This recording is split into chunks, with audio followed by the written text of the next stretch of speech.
Salutations à toutes et à tous. Je suis le roi mage Jean Kalou,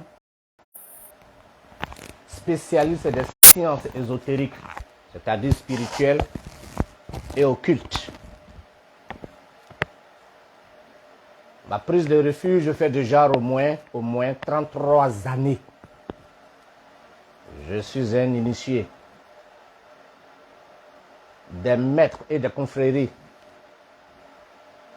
africains qui résident dans l'astral, dans l'au-delà. J'ai été également initié, comme beaucoup de ceux qui me suivent généralement le savent très bien, dans les Indes, dans diverses régions des Indes, jusqu'à dans l'Himalaya.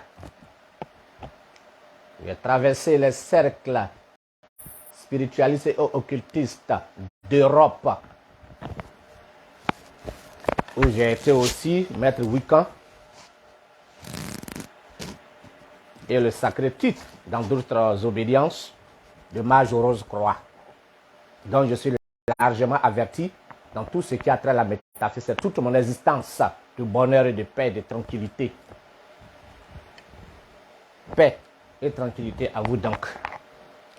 Ce matin, nous allons échanger un peu, en quelques minutes, sur des pratiques vraiment horribles. Les sacrifices, les rituels sacrificiels, les pratiques sacrificielles. Il se trouve malheureusement des maigres intellectuels africains encore qui confondent l'intellectualisme et l'initiation, l'érudition et l'initiation. Je vais attirer votre attention, chers frères et sœurs. Il ne faut pas se laisser berner. Ils confondent l'érudition et l'initiation. Ils prennent des anthropologues pour des initiés. Ils prennent des historiens pour des initiés. Alors que ceux-ci n'ont jamais dit qu'ils étaient des initiés ou des maîtres de l'initiation. Je suis un initié, un maître de l'initiation. Je ne suis peut-être pas un intellectuel. Puisque je n'ai pas fait ces lettres que les autres font, CP, BPC, Bac, licence, doctorat. Tout mon cursus, dès l'âge de 15 ans, 16 ans, était basé dans la direction de la sagesse. L'initiation est différente de l'érudition. Il ne faut pas les confondre.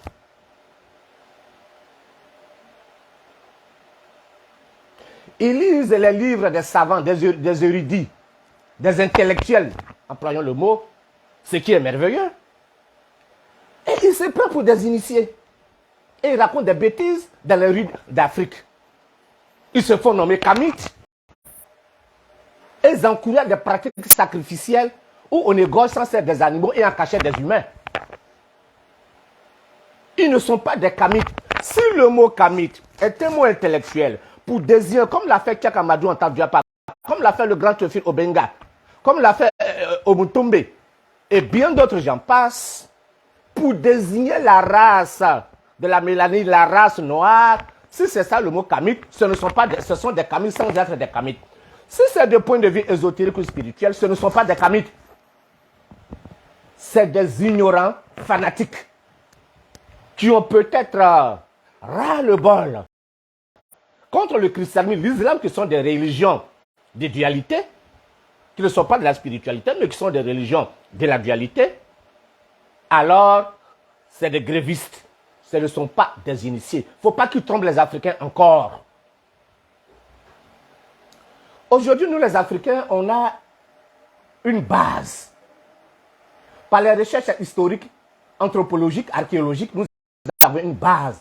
Par la transmission initiatique que nous sommes détenteurs, nous avons une base. Il ne faut pas que des gens viennent vous mentir dans les villes d'Afrique.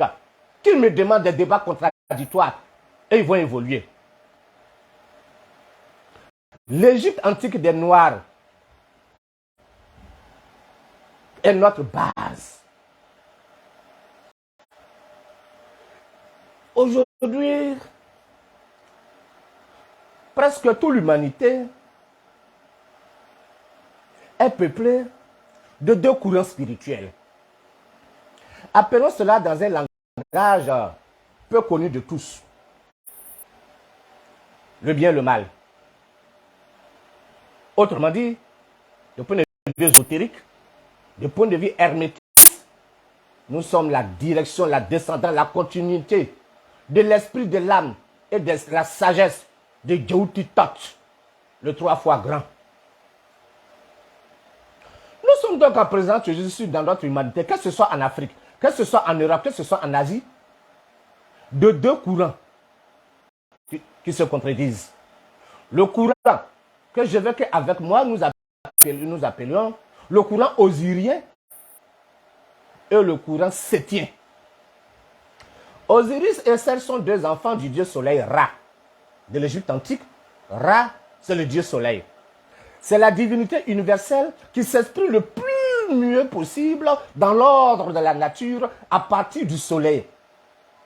Le soleil physique, les ancêtres n'ont jamais dit qu'il était Dieu. C'est le fourreau de Dieu. C'est l'expression matérielle de Dieu.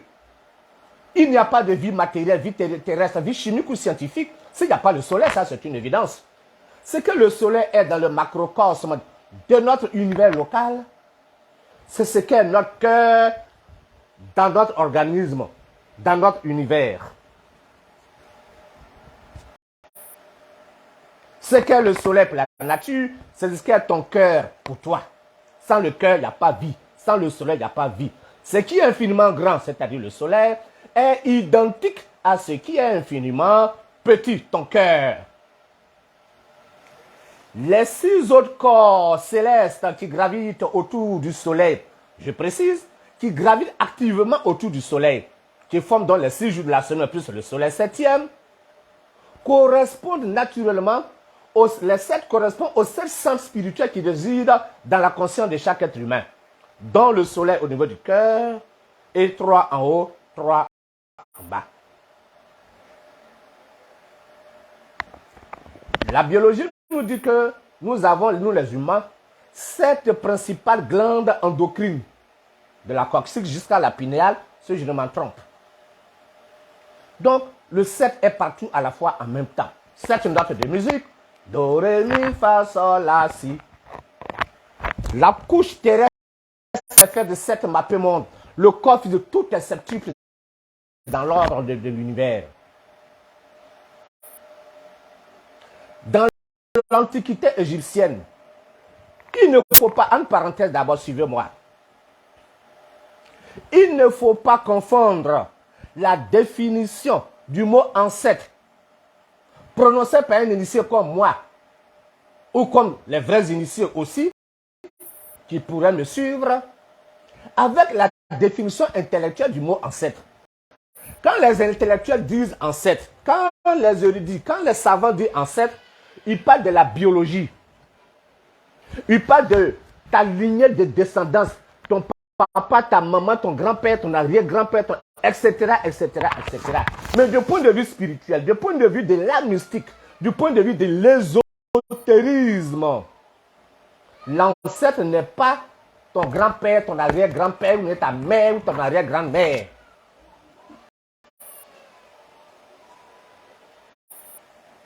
Ce n'est pas de l'ésotérisme. Quand les initiés, depuis l'aube de l'humanité, prenons toujours notre exemple millénaire, qui fait la fierté aujourd'hui de l'homme noir, l'Égypte, les 7 divinités traditionnelles des mages d'Égypte, des initiés des pyramides, je ne parle pas seulement des temples de l'Égypte où tout le monde pouvait y entrer, où parfois même des prêtres étaient des sauvages. On va revenir tout à l'heure dessus. Ces 7 ancêtres, je ne dirai pas le nom parce que nous sommes à l'antenne, mais je donnerai cependant les signes qui feront que votre compréhension, votre recherche va plus s'élargir.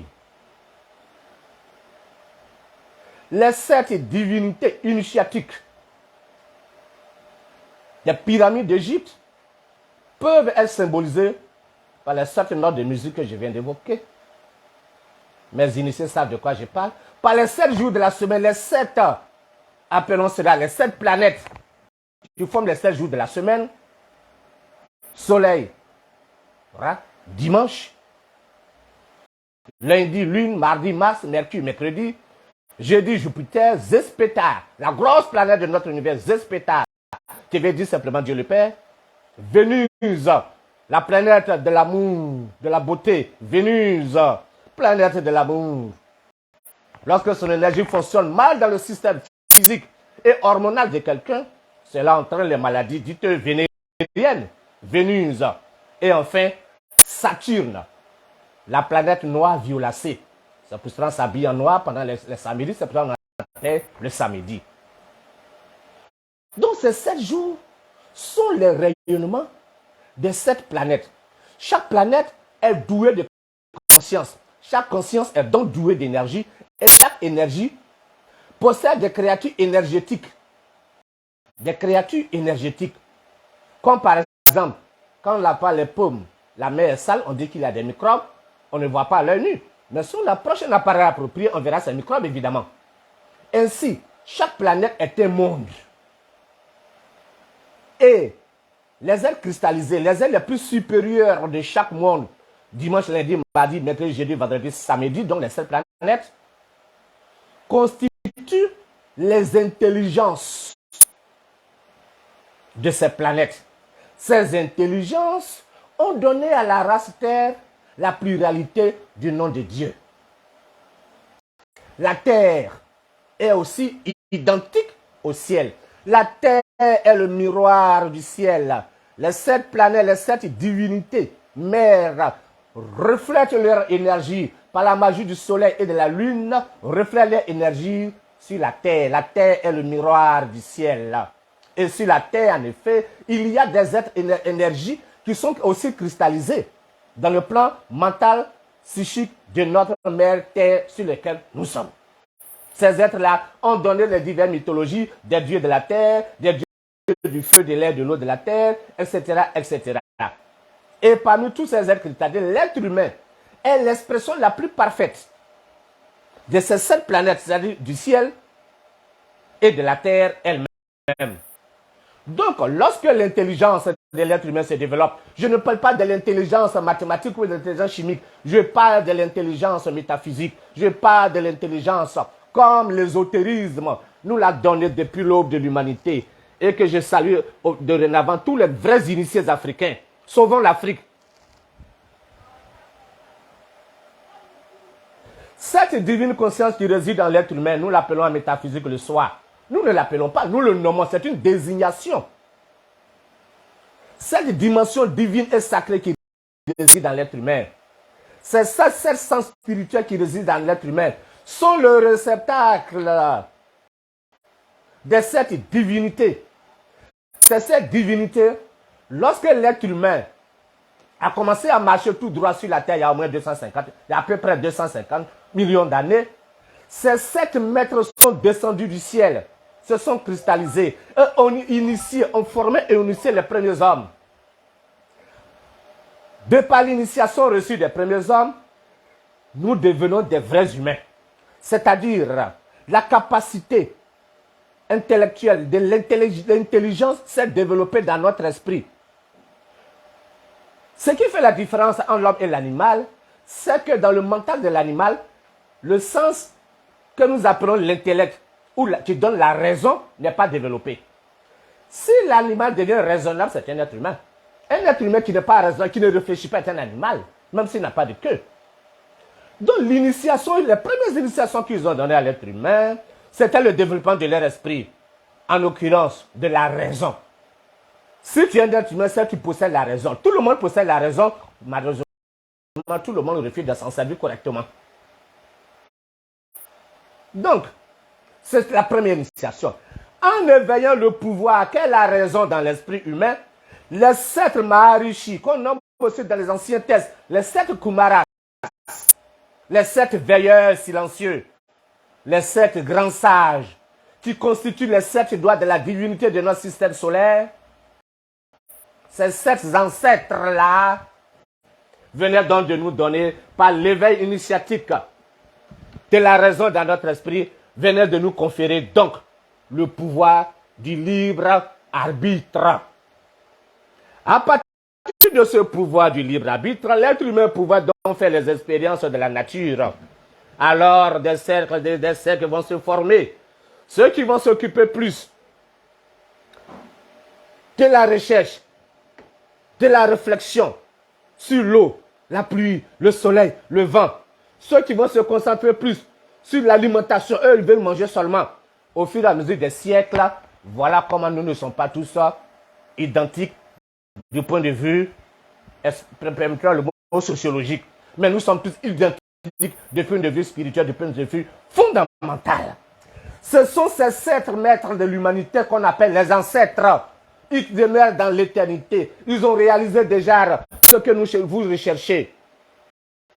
Quand on parle des ancêtres dans l'ésotérisme, il ne s'agit pas de ton grand-père ni de ta arrière-grand-mère. Arrêtez de raconter des bêtises aux gens, pauvres Africains. Je vous donne un exemple. Imaginez un Ivoirien qui épouse une Béninoise. L'enfant vient au monde, c'est un garçon. Ou une femme, peu importe. Qui épouse une Française. Un Africain qui épouse une Française. L'enfant vient au monde, c'est un métis. Ce jeune métis va épouser une Thaïlandaise. Il faut un enfant. L'enfant là épouse une Vietnamienne. Qui est l'ancêtre biologique de cet enfant? Qui est l'ancêtre? Du point de vue de qui est l'ancêtre de cet enfant?